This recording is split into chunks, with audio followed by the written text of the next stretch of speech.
Hey everybody, it's your Uncle Bear.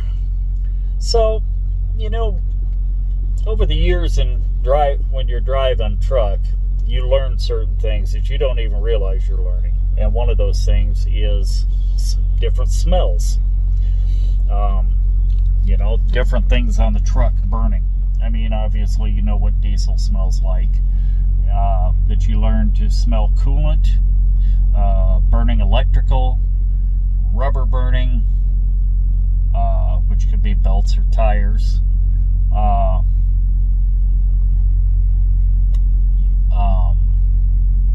Brakes.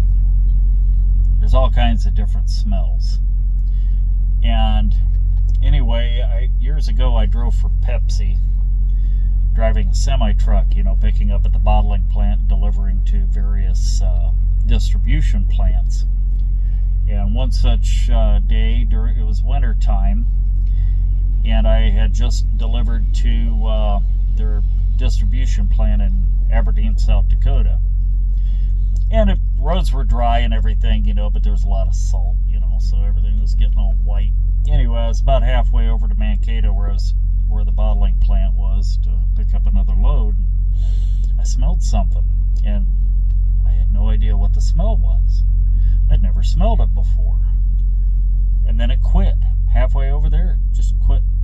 So I thought, all right, no harm, no foul. I'll just head on over there.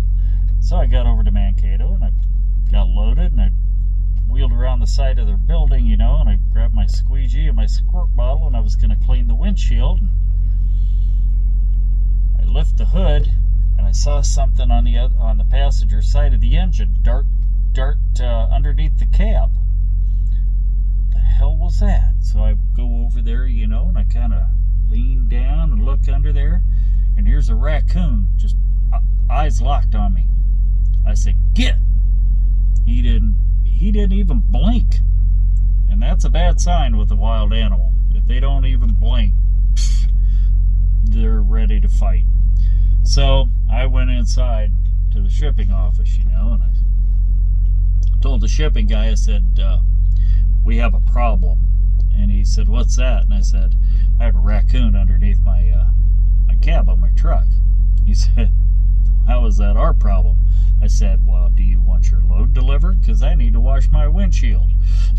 And there was another driver there that said, "Hey, I got an extendable washing brush." He said, "I'll reach under there and knock him off there." I said, "All right, cool." And I said, "He doesn't respond to verbal commands." And he said, "Yeah, he says he probably hasn't had formal training." I said, "Probably not." And we chuckled about that a little bit. And anyway, he goes out there and he pokes it with that brush. And it falls down, and then it grabs onto my drive shaft and just hanging upside down on my drive shaft. So I got in the truck and rolled forward a couple feet. He flipped off of there, and he took off running into the park. And all I could think was, I wonder if he's going, where am I? Where are all my friends? Will I ever see my family again? Crazy stuff we go through on the road. Be safe.